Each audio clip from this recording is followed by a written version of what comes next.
Hello, everybody. We know that we have the disadvantage of being the last session of this day, but I promise you we are not letting you get boring because of distinguished speaker that we have in this panel.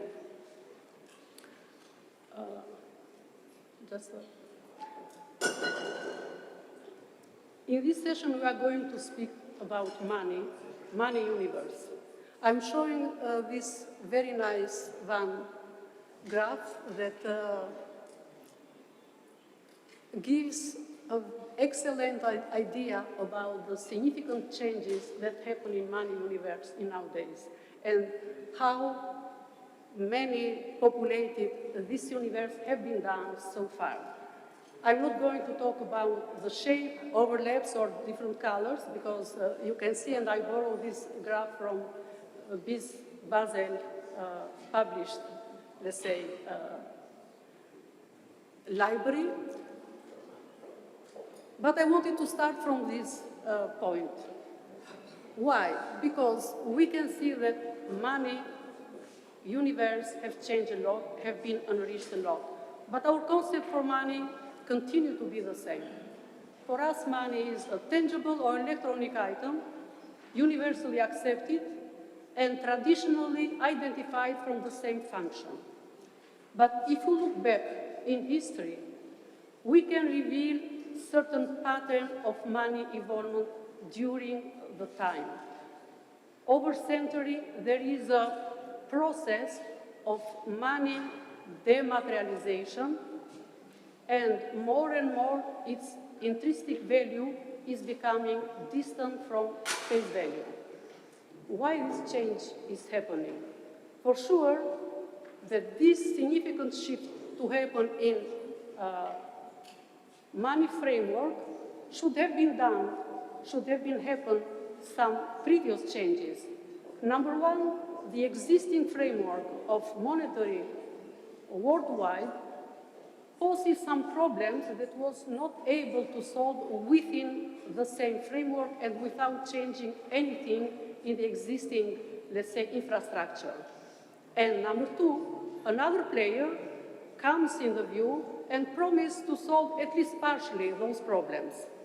So where we are today we have public users looking for more efficient payment services. And what is the dominant today? Bank money have not been able to solve or to deliver or to address this public claim. So there are at least three technology-based forces that trigger this dramatic shift in the money universe. First, user claim for cheaper, faster, and easier access payment. And digitalization was the only one that could offer that. So we have seen last 15 years, at least, drastic increase in usage of debit and credit cards, electronic wallet, or contactless payments. Second, increasing in such scale of retail digital payment brought the substitution effect to other type of money, namely cash. So we can see today in developed countries that the demand for cash is being decreasing continually, and maybe very soon will happen the same tendency in our country. And the third one that I wanted to mention as technology-based force happens especially last 10 years. Over last 10 years, we have seen how cryptocurrency attracted the attention of public and investors, and they have identified already cryptocurrencies as the good alternative versus fiat money, and blockchains as the ideal alternative for having higher efficiency payment service versus traditional payment system. By understanding this tendency and looking at these trends in universal money, in 2020, the main central bank representative, together with Basel Bank representative, started a discussion about the possibility of delivering or designing a cryptocurrency backed by the central bank. So this discussion at the time was just a concept. Today I'm sure that have been made significant progress because more than 80% of central banks are, let's say, involved in the process of designing their own central bank cryptocurrency. And we would have the chance today to learn more what is the stage of this, let's say, of this project, when might be the most possible time, most likely for the CDBC to be delivered for the public, and this process will bring any kind of, let's say, additional risk for our monetary policy or financial stability, given that if we enter in this, let's say, money universe, we are not speaking anymore regarding the sole control of domestic and local authority overall the monetary supply, but we are speaking for, let's say, infrastructure, overboarded, cross-boarded, involved, cross-boarded, cross-wings, and we cannot say anymore that we have full control as we used to have on our payment system. We do not have full control on these blockchains or new form that this new universe of money is going to bring in our landscape. We have, what we know so far is that this central bank, sovereign bank cryptocurrency has learned a lot of the other crypto alternatives. And the idea is to take the advantage of those other cryptocurrency, to leverage this advantage, and to try to mitigate the risk that this may bring in our, let's say, monetary stability. And for that, we know that stablecoins was a kind of idea with, let's say, taking some similar feature from the stablecoins for this central bank cryptocurrency, but being backed by sovereign, for sure, this CBDC will be, let's say, will be superior versus all the other kind of, let's say, cryptocurrencies, and will continue central banks overall the world to be the mainstream among the, let's say, money universe. To learn more what is, let's say, the ongoing of this project, how the central bank are dealing with this new landscape and the presence of this digital industry very much involved in the, let's say, financial system of every country, how the central bank has, let's say, adapt their regulatory framework to mitigate the potential risk, and where we are with the project of reducing cash in the economy, but how far this project and how far this process is going to go. Are we going to speak for less cash economy or for cashless economy? Who is going to lead this process? Customer or authorities? And how present the stable coins is going to be in our life in the near future, how we are going to deal with their benefit, their advantage and their risk. I'm quite sure that a lot of answer for this question we are going to get in this panel, because we have distinguished representatives from central banking and from the industry same time. I would like to make a short presentation for all the panel. We have Dr. Ahmet Ismaili, Governor of Central Bank of Republic of Kosovo, over 20-year experience in banking and finance, leading several public institutions, also university lecturer. We have Mr. Andreas Dombret. He held senior positions at several banks, including 8 years as executive board member of Deutsche Bundesbank. Mr. Dombret had also a long experience as university lecturer and international advisor, Oliver Wyman included as the current one. We have Miss Marion Leber. She works for Deutsche Bank, but there are some impressive achievements in her CV that I would like to point out for the audience. She received first prize For American Society of Actuaries, Review Bank nominated her as a rising star in finance, and she is part of 45 standout women in fintech. We have also Mr. John Belisarios. He has a long experience in IT and finance service, leading and advising several digital financial institutions. Mr. Belisarios is a global authority on digital currency topics.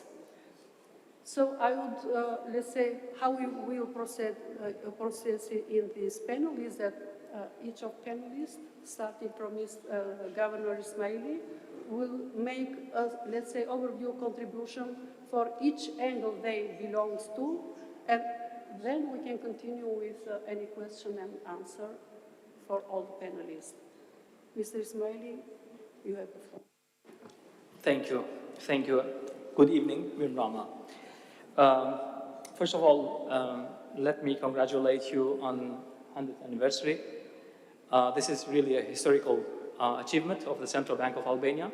And I think starting from the governor and all of your team have done an incredible work, and you have contributed and served the nation for this important day to celebrate together.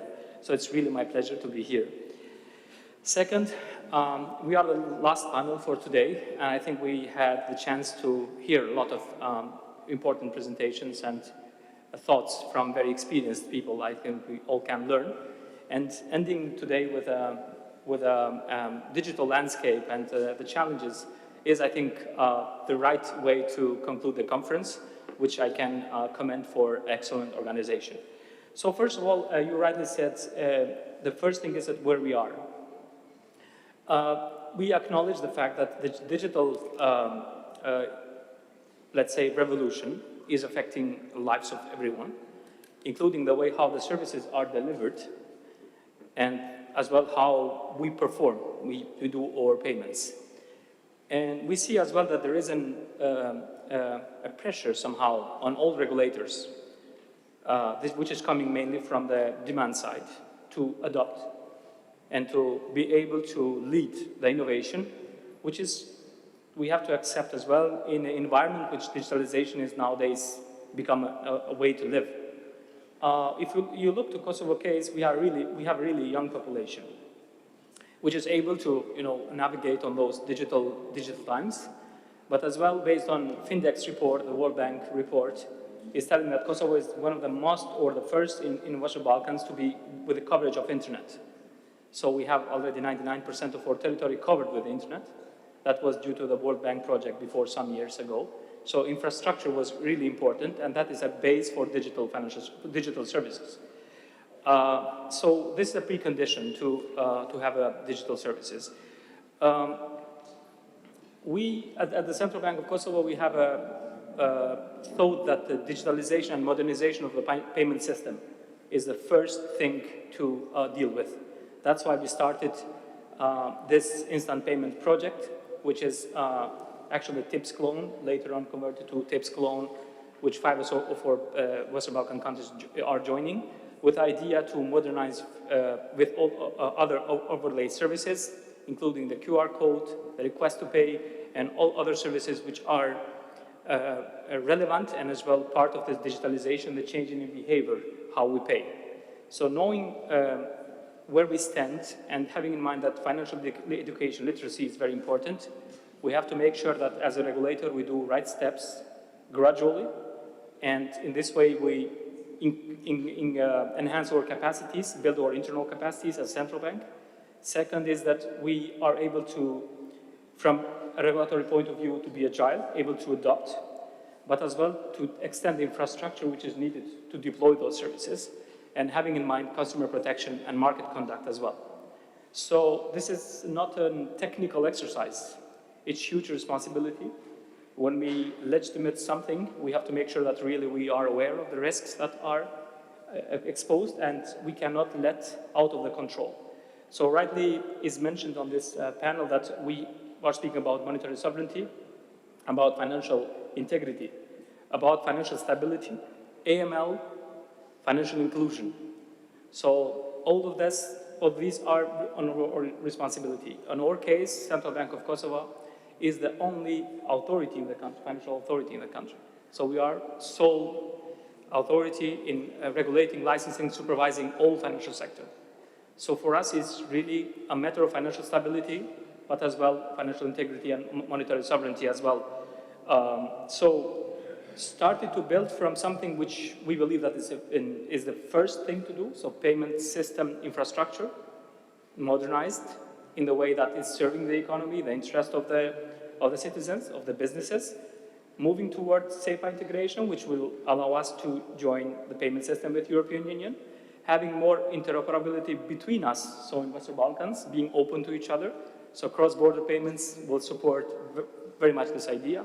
And then, of course, gradually moving to the new themes that you are mentioning about crypto assets and stable coins and other things. One important step that we made on this direction is that we have already so-called basic account with basic features, which means that the citizens are able to enjoy having a payment account, which is not anymore a bank account, it's a payment account, could be bank or non-bank. And that is for certain categories free of charge, for certain groups, vulnerable groups mainly, for certain groups very low level of maintenance, and then it's regular account. Based on that, we were able to convert more than 400,000 accounts to basic account. So we believe that financial inclusion terms, this was very important. Second, with the new legislation, we are letting non-bank PSPs to join payment system. So for the digital financial inclusion point of view, a young person, a freelancer, not necessarily is in need to have a bank account. He could have a non-bank PSP account. Fintech institutions which are licensed in our country, and they will be soon part of national payment system. So they will be able to clear their transaction themselves through the central bank. We believe this is an important step, and of course, this is done in a very controlled way because of the not only data protection, but as well cybersecurity matters, of course. We have to as well acknowledge the risk of the geopolitical third-party risks. So it's very much important now who is owning the infrastructure, who is offering services. And that's why I think it was a strategic decision by all 5 Western Balkan countries to decide for one provider, which was Bank of Italy, Banca d'Italia, with the permission of European Central Bank. They are provider of the Horizon payment system, which will ensure as well comparability with the payment systems of European Union on the day that we will join. So from the geopolitical point of view, the threat and all the risk which are imposed nowadays through different cybersecurity attacks is something that we have to take in consideration. So who is developing the instruments, the infrastructure, is really important for us. We have worked as well very much to extend the physical infrastructure in the country, because inclusion means that we have to be accessible by all different citizen groups. So not only digital, but of course including that. So as we moved through those changes that I'm mentioning, it was a time to think about crypto as well. So our parliament adopted end of last year, law on crypto assets, which obliged us as well to prepare secondary legislation. We have already adopted the first regulation to license those operators, financial intermediators, and we are doing this in a phased approach, very carefully, making sure that we really regulate. Because of the AML perspective, it's very important that they are registered, because of the being fit and proper from the capital, from the sources of the capital, from the people who manage with, so it's really important. But of course, we are aware as well that this is a little bit, let's say, premature in terms of the market readiness. So probably private market side is ready, but the citizens who are going to interact with those institutions are yet not well educated for those. It requires more qualified investor profile. So for us, it's really important that we do step by step this regulatory, let's say, framework. We have been supported by the IMF for that particular regulation, and we are working with them as well to make sure that regulations that are to follow, which are about the governance, about the capital requirements, about the way how they function are properly enacted. Of course, leaving with unregulated imposes some other risks as well. So it was not a question whether we need to regulate, but then it's very complicated what we want to do in the first stage. So first stage was first risks to emerge, which were about those crypto, let's say, exchange bureaus or exchange ATMs, which were existing, were not fully in control.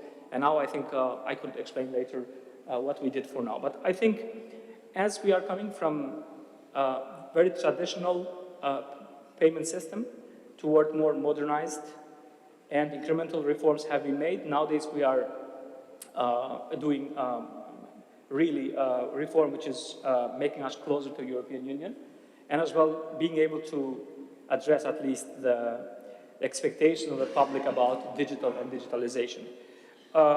We have to think about financial stability always.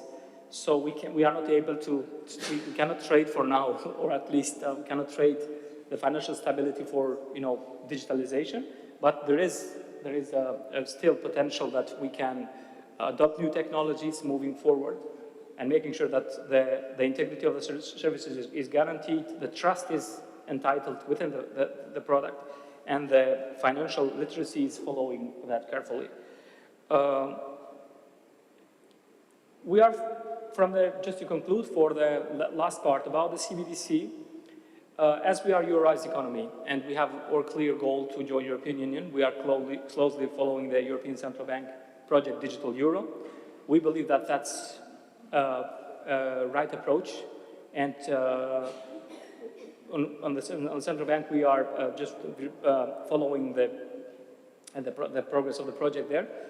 I think both with Montenegro, since both countries have euro in, as a own currency legal tender, we have discussed with the ECB the possibility to join, or at least in later stages, to make sure that we follow the developments there, so no need to replicate, or at least for now we believe that's the right approach. And for stable coins, we still believe that commercial money backed from for stable coins is something that could come later. So as I told, we want to have a staged approach, gradual, by making sure that we understand first what we are doing, and second, the market is well prepared, the regulations are in place, and the customers are aware of the risks and opportunities. So I can conclude saying that coming from a very traditional payment, let's say, attitude toward more digitalization, toward less cash economy, that will be a normal way to conclude with a very advanced and sophisticated technologies. But we do have to not forget that this is the citizen's right to decide which instrument is more convenient, and it's our duty, I think, to provide them with the right alternatives, that security is there, but as well the integrity and trust is preserved. This is, for the first round of the discussion. Thank you. Thank you very much, Governor. Mr. Dombre, I would like to continue with you, given that you are coming from the Eurozone country, and you can share with us, let's say, about the latest stage of Digital Euro project, and I would like if you can also share with us, should we as small open economy be afraid of Digital Euro because of our deposit outflow? Have you think about the Digital Euro concept to, let's say, avoid any financial destabilization for the other economies around? Thank you, Natasha. First of all, never be afraid. That's not a good thing to be. Now, why am I here today? I couldn't resist for several reasons. First, 100 years anniversary is very, very significant. And I congratulate the colleagues from Albania. Second, I always liked the central banking community. I've been a part myself. Maybe there's something in the CV, I'm not quite sure, but I've been there during the height of the crisis. from 2010 to 2018, and I remember the crisis in Europe very well, and I'm glad we don't have a crisis anymore. But when I get invitations from the central bank community, I feel very much honored. And I also include Marc Ozon from Reinventing Bretton Woods, who also thought some German views couldn't, there would be nobody else representing the German view. I'm no longer in office, but I'm more than happy to say that. Last but not least, I've never been to Albania, I've never been to Tirana, so I couldn't resist, and here I am. I would like to structure my short intervention into 3 parts. First, what is really the job of central banks? What do they want to achieve? What do they need to safeguard? Second, where are we at present with regard to this digital new phase? And third, what is the future likely to hold? How will the future look like? So when I was in office, which is more than 7 years ago, it was all about monetary policy and markets, markets being the implementation of monetary policy. It was all about financial stability. It was all about bank supervision. My God, has the world changed since then? How clearly payments and these sort of structures have become of strategic importance to central banks, as this panel has said. It was not the case 6, 7 years ago, but it has changed. No. So what is the mandate of the central banks? I don't need to tell you, it's price stability, it's financial stability, but also, and let's don't forget that, it's a mandate for central banks to be facilitators of secure and efficient payment systems from the consumers. In Germany, my former house, the Bundesbank, is still managing the biggest payment system in the country. Now, and this includes that there must be a very big interest in the central bank to keep, and you mentioned that, Governor, the sovereignty of your own currency. Now, Germany no longer has the Deutschmark, is very happy to be part of the euro, but of course the sovereignty of the euro is of a big interest also to Germany. Now, markets have changed, though, very much. Technology has changed very much. The consumer behavior has changed very much. Now, so that's in this light. Where are we today? Now, first of all, it's clear that the demand structures have changed for financial services. Neobanks have developed.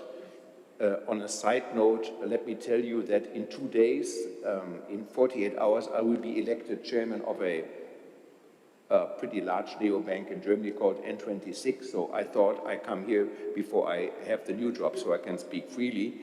But there are now banks which are 100% digital, no branches, 100% in the cloud, very different. All were developed since maybe 2015 onwards. We have less cash, as mentioned, we have less branches, and we do have significant technological advances. And while it used to be a bankers-only or bank-only environment, we have many new private actors intervening in the traditional banking systems. They used to be called shadow banks. I never liked the term because, first of all, these are no banks, and secondly, they're not operating in the shadow, they are not mafia. They're right there. But now they're called NBFIs, and also technology firms have intervened much more than in the past. So we have many more actors, and we have typically new opportunities, but also many new risks, as it is typical for innovation in general and for technology in particular. So it all started, if I may remind you, with Libra, which is a Facebook, which was the idea of Facebook. How can we introduce a token, we would say, today? And it started in 2018. I remember this very well because I had just left office. And I got a call from one of the managers of Libra and said, Andreas, would you be interested to become the manager? We are going to go to Geneva, wonderful city, very low tax, if no tax, and we're going to make you rich, and it's the newest and the most sexy project on earth. And then I said, no, I'm not interested. And they said, why are you so arrogant? And I answered, you will never get the permission as a non-regulated entity, Facebook, with 1 billion users to issue something like that. It will not happen. And that's exactly what happened. They had lots of rounds, Libra and the supervisors. The supervisors really got educated through this. Of course, the permission was not given, and I saved a lot of time. Now, the question is, if Libra wanted to do this today, and they changed their name several times after Libra, but if they wanted to go for the permission today, would there still be a no-go? No, given that we have very new jurisdiction in the United States. What was absolutely clear to me in 2018, that this will not fly and will not be permitted and cannot be launched. We are in a very, very different environment today, and that's what I would like to talk about. It's a very different story today compared to 2018. So now we have the Genius Act in the US, we have MiCA in Europe. Contrary to what you hear, they are more similar than dissimilar. They are quite similar, but there are, of course, some issues which are different and which are important. So the US is now sponsoring stablecoins, also with the idea of having some funding in US treasuries. The way the United States have organized stablecoins is really as an entry point into crypto, as you also mentioned. So this is not necessarily only a payment instrument. It's an entry point in a totally new world. And very contrary to the past, the SEC and all the authorities have taken a very different view. If you think back to Libra, which is not that long ago, the view and the stance, the policy stance vis-à-vis such instruments is very different. Plus, and that's the most important point to me, there are now use cases for stablecoins. I was at a dinner in Washington last month of bank CFOs, and they were asked, do you have use cases for stablecoins? And I was listening very carefully. And the colleagues from Standard Chartered said that if there are big shipments going, for example, into countries which don't have the dollar or the euro or the yen or the British pound, and there are very big money amounts involved, stablecoins are used now. When there is a big transaction in diamonds, let's say in Southern Africa, very, very high amount of money, stablecoins are involved because a payment from this currency into the sellers would involve such a high remittance fee that the stablecoins are much more interesting to them. And there were the entire table of CFOs of large banks had use cases where these are used. So this is not only a theoretical, but it's also of a practical importance. Now, where is the CBDC project? Because that was part of your question. Now, it started, of course, as you know, in China.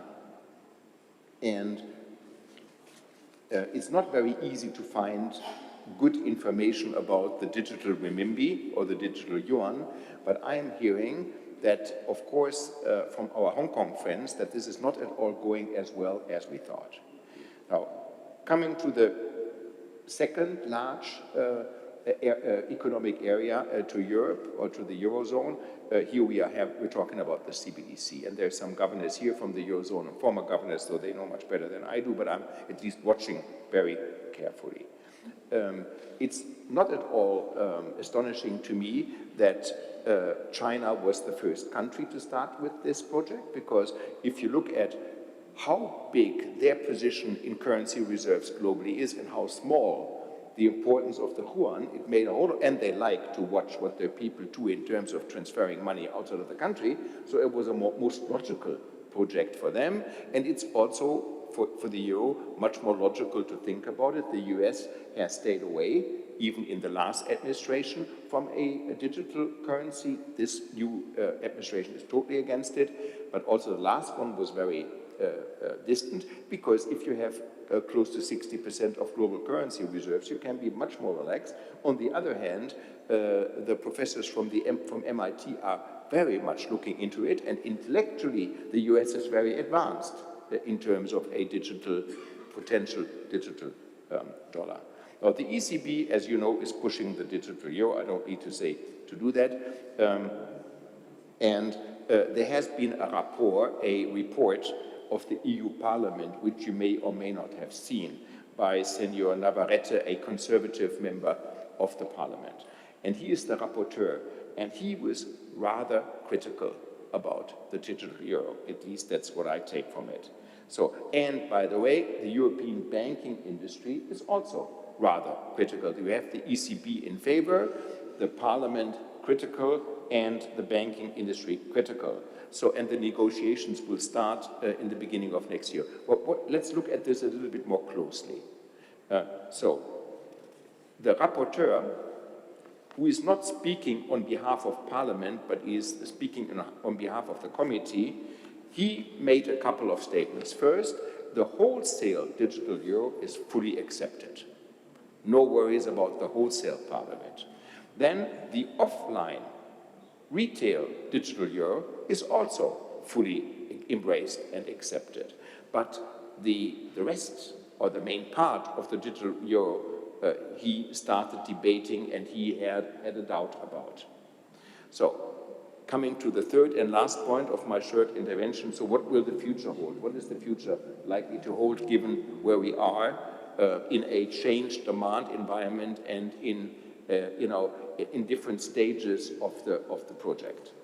So, let me start by noting, and that's obviously very banal to say, but we're already living in a digital world.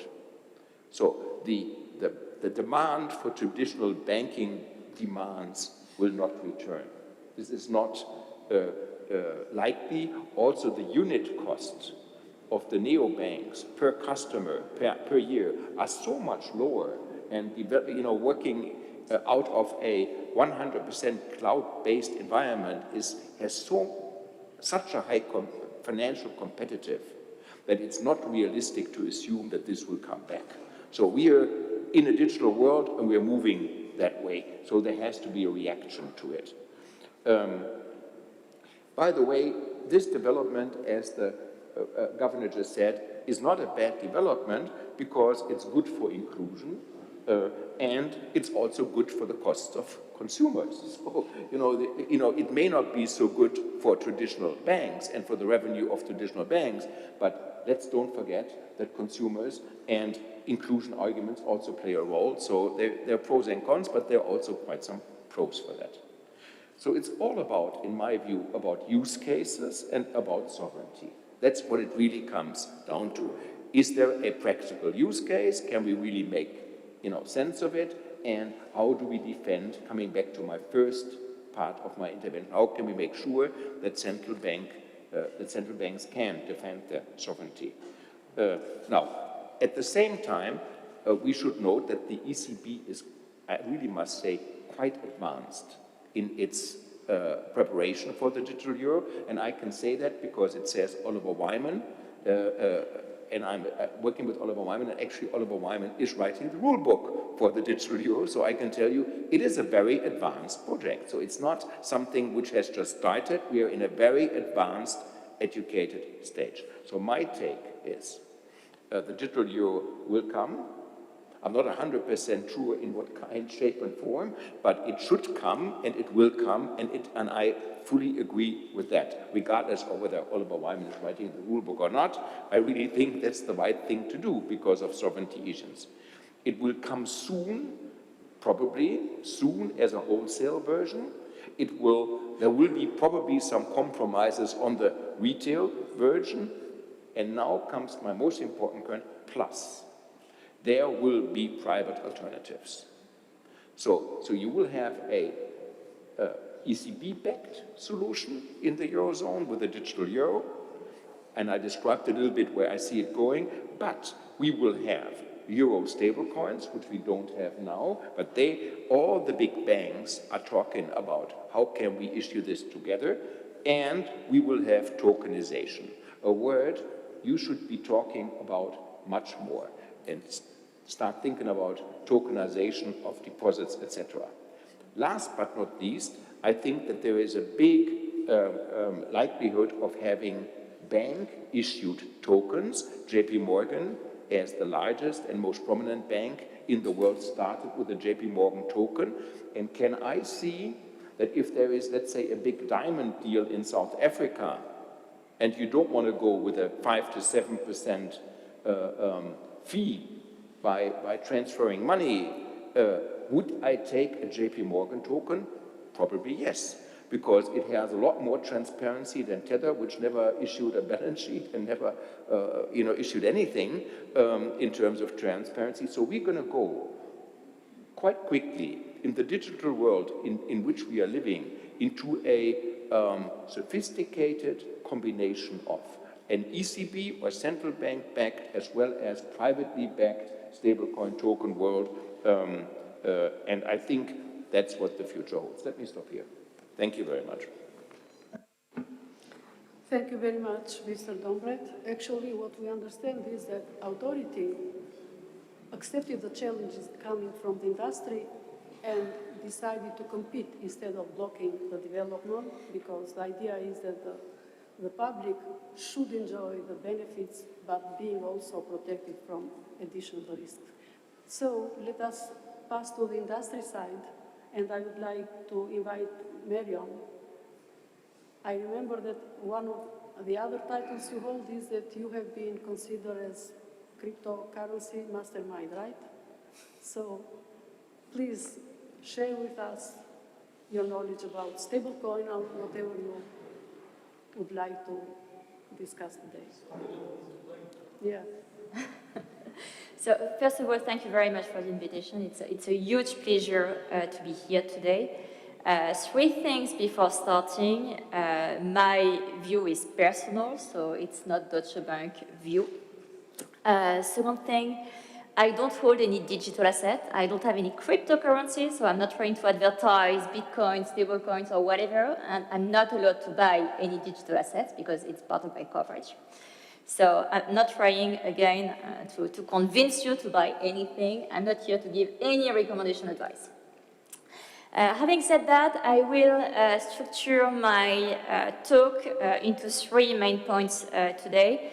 I will start with CBDCs, central bank digital currencies, and then I will briefly talk about cryptocurrencies, and I will do a deep dive on stablecoins.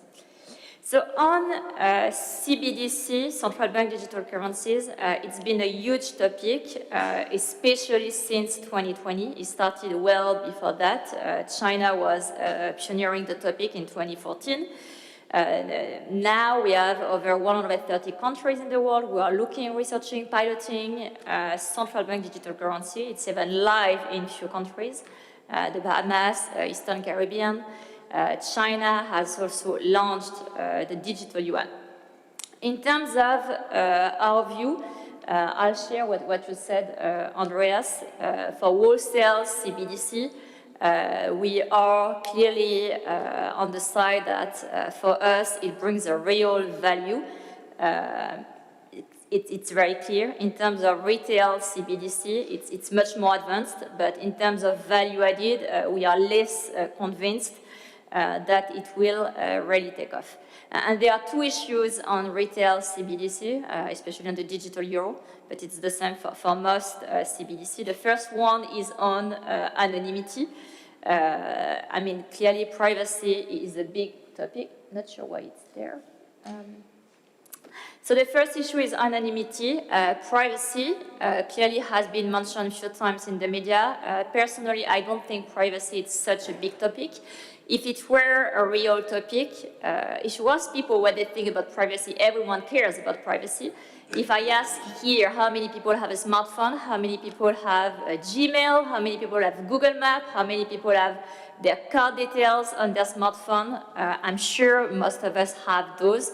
So we care about privacy, but I think we care even more about convenience, and convenience is always king in our world.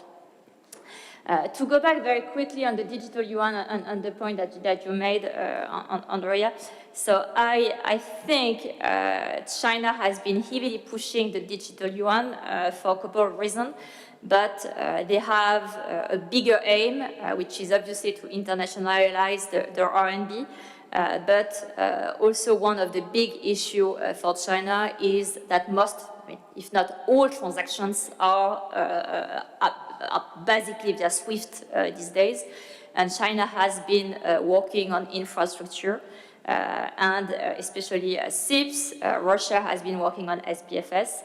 It doesn't work as well as SWIFT very clearly, but I think that the bigger idea is to make sure that at some point they can overcome SWIFT, given all the tensions that we have between the US and China.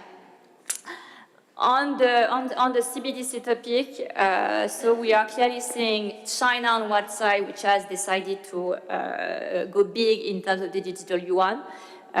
It's not working as well as they wanted, given that if we look at the adoption rate, it's not very high. And on the other side, we have the US, where Trump banned the digital dollar, so clearly the US won't continue research on the digital dollar. Now I'm going to move to cryptocurrencies. So first, I don't like to call cryptocurrencies currencies because I don't think they are currencies.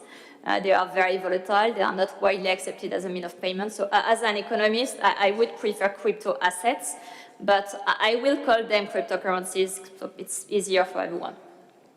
So in terms of the market cap, we are already talking about something which is huge. The market cap is $3.5 trillion these days. Half of the crypto market cap is purely Bitcoin. So Bitcoin is huge. It's around 55–60% of the market cap, which is only Bitcoin. 2024, I would say, was the year for cryptocurrencies, especially Bitcoin. So if we remember what happened, November 2023, most investors are aware that the US is going to launch the Bitcoin ETF in January 2024. So Bitcoin prices started to increase. April 2024, we had the Bitcoin halving, prices continue to increase. Trump is getting more and more higher and higher in the polls during July and August. We had a lot of cryptocurrencies donations in terms of political campaign, and we can clearly see that cryptocurrencies lobbies have been playing a big role in terms of US elections. So prices in 2024 are rising tremendously until January 2024, where 2025, it's been slightly down, given that Trump didn't do as much as people were expecting when he was electing. But after those, we had the Genius Act, and I will come back to the Genius Act. In terms of cryptocurrencies, I don't see them as a means of payment. I don't think it makes sense to use Bitcoin as a means of payment. Fees are very expensive. It's very volatile, but I more see it as an investment tool, because if you look at the correlation between Bitcoin and other asset classes, it could be a good way to diversify your portfolio. Correlation is around 50% with the S&P 500, 50% with the Russell 2000, around 50% with the Nasdaq. But if you look at gold, we have zero correlation between gold and Bitcoin, zero correlation with treasuries. So it could be a good way to diversify your portfolio. In terms of, again, means of payment, I don't really believe it's a means of payment, but some countries, 2 countries in the world, have adopted Bitcoin as legal tender, the Central African Republic and El Salvador. So if you live in a country where you have a lot of inflation, high volatility in terms of effects, it could be maybe better. So now I'm going to move and do a deep dive on stablecoin. Stablecoin has clearly been the big topic this year, especially since Trump was elected. Stablecoins, by definitions, are coins which are stable. They've been launched because Bitcoin was very volatile, cryptocurrencies were very volatile, so the idea is to have a cryptocurrency which is more stable. To make your cryptocurrencies more stable, you can do it in 4 different ways. The first way is you peg your currency via an algorithm. The second way, you peg your currency via other cryptocurrencies. So both these ways don't really work, and we've seen few stablecoins which collapsed. And then you can peg your stablecoin to commodity securities, or you can peg your stablecoin via fiat currencies. So today we have around 99.9% of stablecoins which are pegged to the USD. So again, it's a big thing for the US, and it's probably the reason why President Trump decided to move ahead with stablecoins. In terms of numbers, to give you some ideas, stablecoins today represent around 7% of cryptocurrencies, so it's not a lot, but it's been booming, especially since 2020. So here on this chart, you have the market cap of stablecoin, and you can really see like this big peak which started during the COVID pandemic in 2020. And what you can see as well is how concentrated the market is. This dark blue area is Tether, the first stablecoin, and this light blue area is Circle. So Tether, the first stablecoin, represents around 60% of the market cap, and the second stablecoin, Circle, which has its headquartered in the US, it's around 20% of the market cap of stablecoins. So in total, 80% of the market cap of stablecoins are represented by only 2 stablecoins. So highly, again, a concentrated market. Oh. Okay. So if I move, okay, actually it doesn't work. So yeah, if I move now to the second slide, in terms of use case, so why do we use stablecoins? So stablecoins are still widely used to access cryptocurrencies. We have around 90% of the use case, it's to access cryptocurrencies. So in some countries, you can't buy Bitcoin directly, so people are buying stablecoins in order to buy cryptocurrencies. So it's mostly the use case. So we have some use cases as well for retail payments, but it's only 2%. Remittances as well, but it's only 2%. Again, the main use case is to access the cryptocurrency market. So we had the Genius Act. President Trump signed the Genius Act in July this year, and I'll come back to that. And actually, stablecoins matters quite a lot, and more for companies. So we are not yet there, but I'm hearing more and more corporates, big corporates, which are making businesses everywhere in the world, Latin America, Asia, Africa, and in some countries they cannot use the USD because some countries have capital controls, some countries don't allow the use of USD, and for them to have this indirect exposure to stablecoin can really matter. In terms of retail, so again, we have very few consumers which are using stablecoins, but it's only like 2%, it's growing. And actually, the main use case that we are seeing for retails, it's for some countries where you have hyperinflation. I'm thinking about Venezuela, Zimbabwe, and so on, where you have capital control, FX volatility, you have poor banking access, and in this case, indeed, we are seeing record inflows of stablecoin transactions.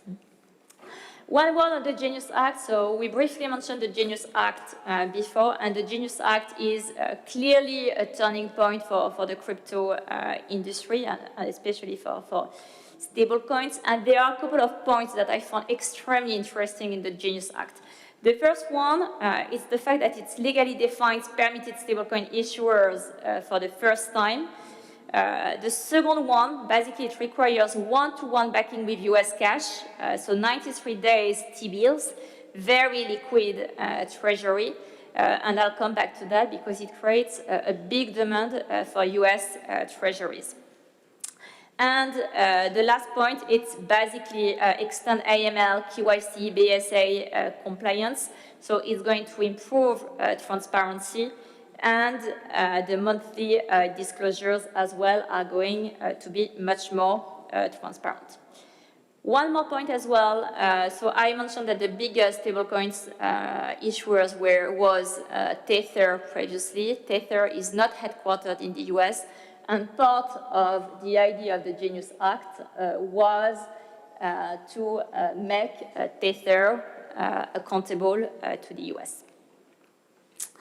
In terms of the impact of the Genius Act and why it really matters.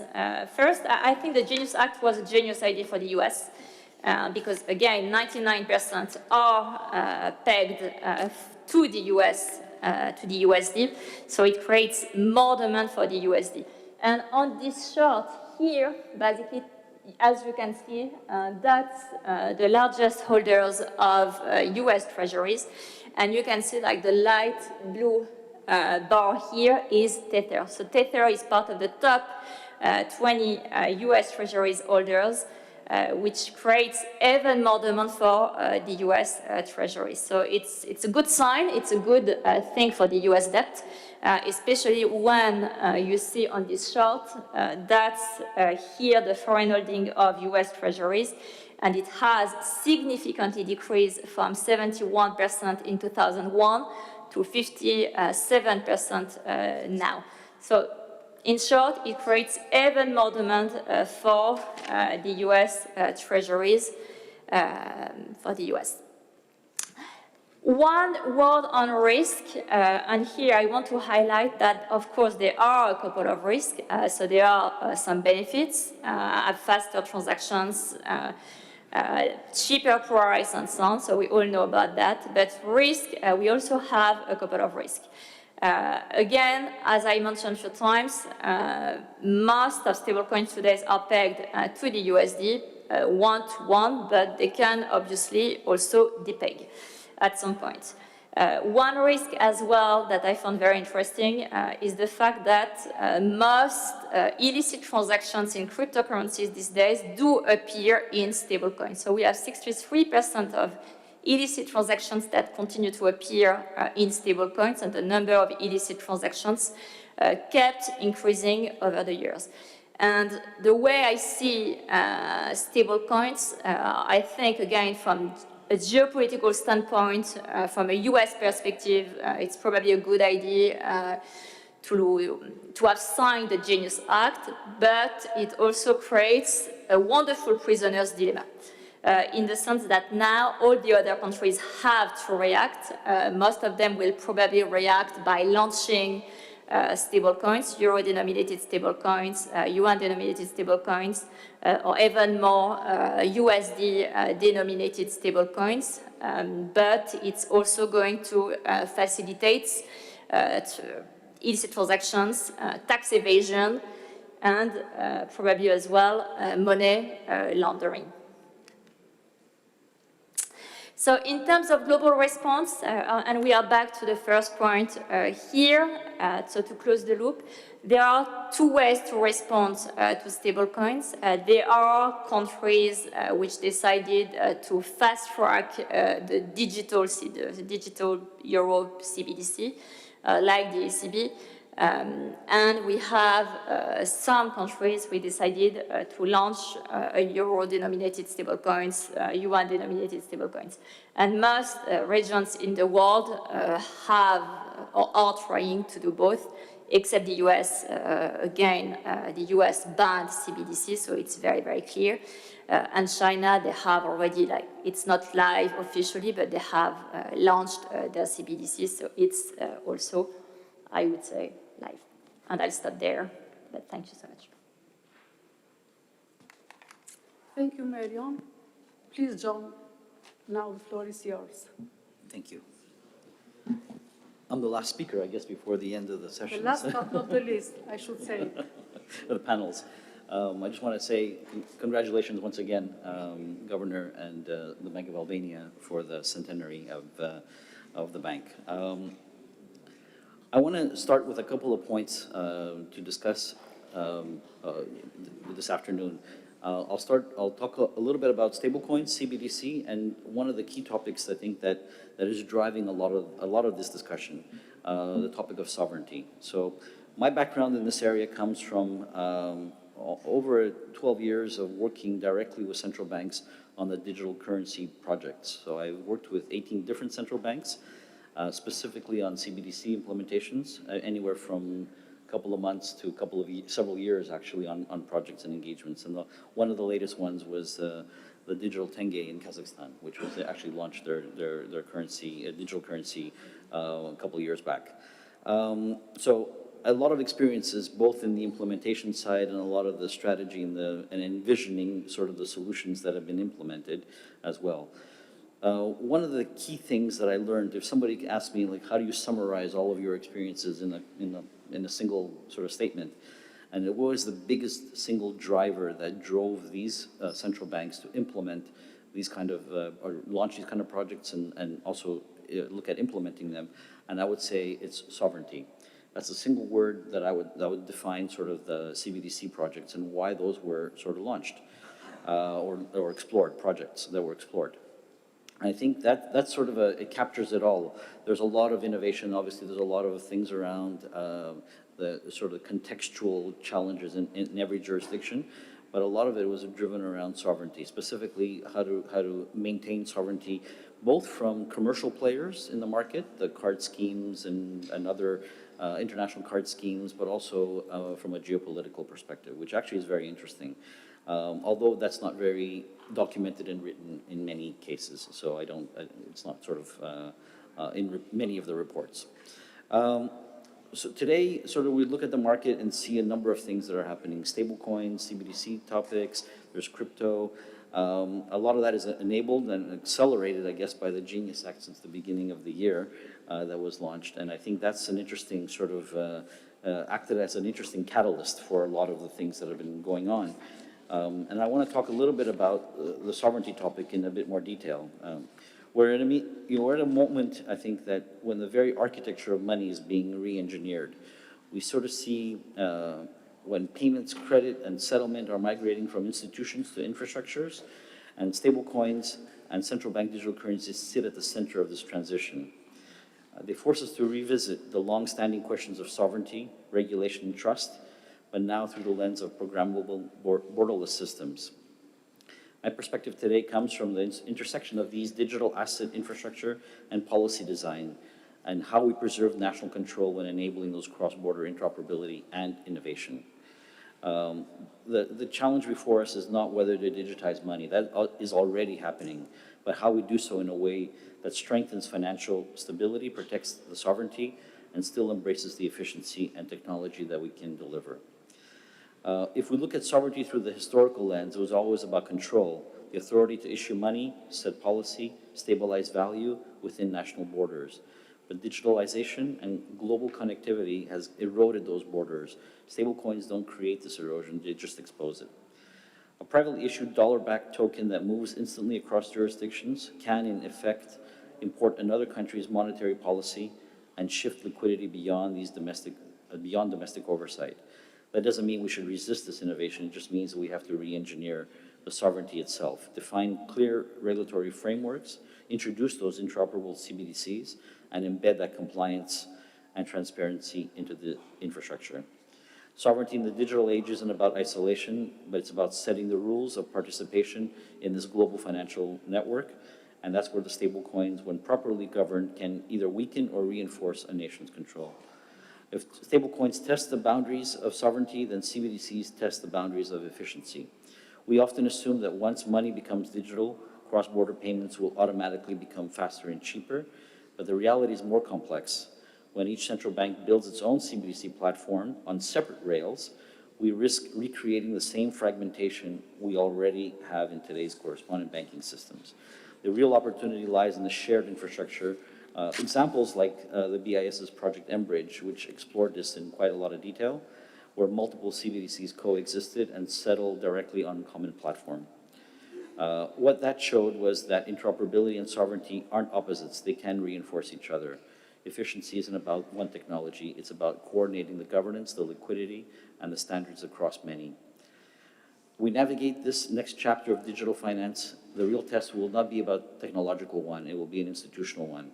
The question is whether we can build these systems that are interconnected as our economies and yet as sovereign as our constitutions. And stablecoins remind us that trust can migrate to whoever builds the most efficient rails.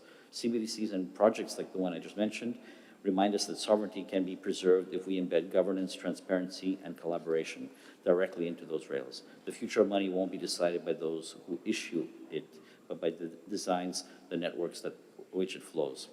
The convergence of sovereignty and efficiency will define the next generation of financial architecture. I just wanted to share some of those thoughts because I think it sort of paves the way for the next points that I want to mention as well. There are a number of open questions, right? I think at the end, we talked a lot over the last couple of years. I've been in many sessions and we talk a lot about the topic of de-dollarization. And that was a trend that was happening through traditional financial markets. But what we're seeing with sort of the stable coins and the Genius Act and the stable coins that are primarily dollar denominated is a re-dollarization of the economy, and both impact that degree of sovereignty. So that's something to just keep in mind, and it may be a topic we can discuss in the panel or maybe even later. Non-bank issued stablecoins are creating almost a shadow banking ecosystem. Payments, cross-border payments are facilitated through this, and many are using it to move money around globally, as Marion pointed out on the slides, but also increasingly becoming independent from traditional finance. People are using it in order to be able to enable sort of and facilitate what they what they can derive value from. And those stable coins are also the gateway to the distributed finance, decentralized finance, the promise that can generate greater returns for those that are investing in those kind of areas as well. And by that comes with a health warning. And we've seen that as well in the last short while, where the growth of DeFi finance and the usage of stablecoins to enter this market is also creating this kind of investors that are putting money into this. The younger generation are extremely comfortable with the new sort of technologies and innovations. They use this as well in order to be able to make investments and use sort of these financial products in their day-to-day lives. If I take a look at some of the numbers that Marion had pointed out, if you take a look at sort of the amount of stable coins that are currently in circulation, I think it was at 282 currently in October of this year, that number is forecasted to be around 400 billion, I think, at the end of this year, and 2 trillion by 2028. So it's a fairly large number. This market is growing significantly. And also, that also is impacting sort of how people are investing into the DeFi space. So this is where currently there's about 100 billion and between 100 and 140 billion of value that is being sort of locked into this kind of decentralized finance. So we see sort of stable coins being almost the countering effect of the CBDCs that have been discussed and explored by central banks for many years. And the market is reacting in a certain way. And I think this is very interesting because what we're seeing is that sort of the development of both of these things sort of accelerating.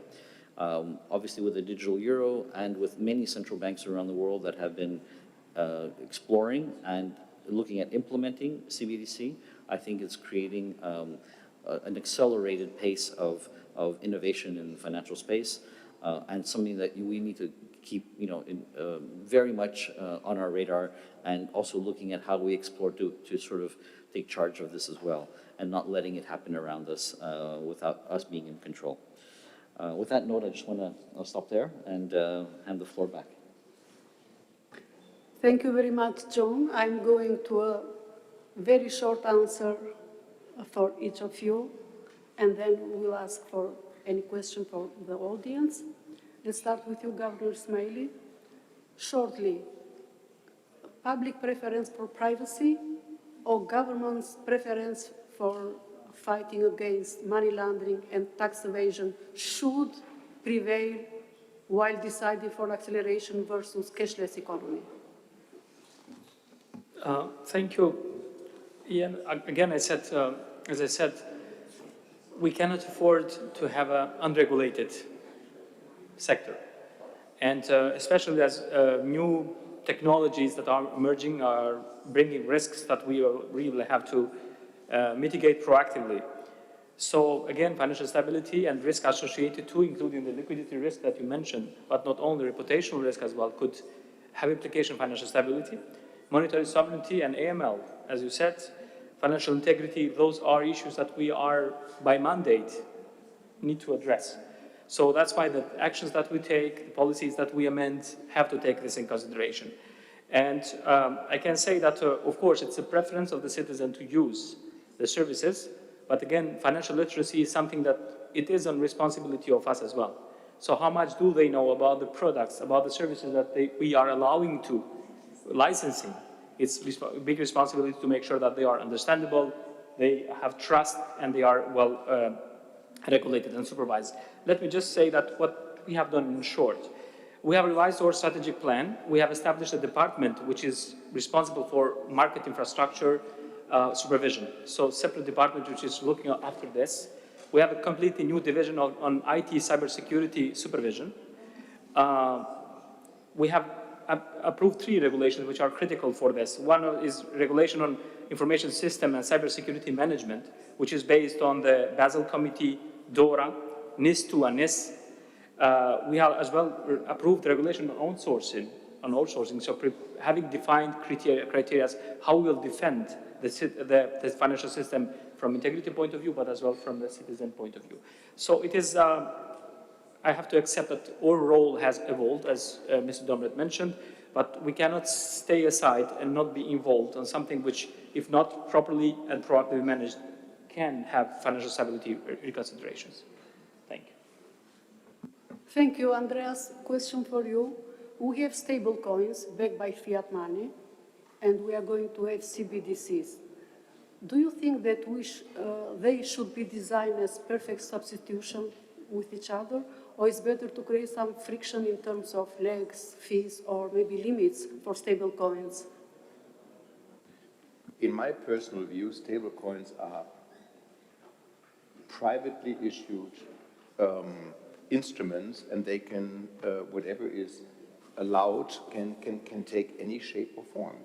The central banks need to think through what do consumers want and what is in our intention and what is in our interest to safeguard the sovereignty. The present governor of the Bundesbank, my friend Joachim Nagel, always says, let's say he goes into a Lufthansa plane, of course, and then there's the announcement, now the service starts.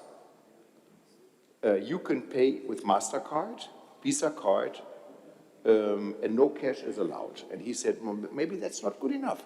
Maybe we should have an alternative. And I think he's absolutely right.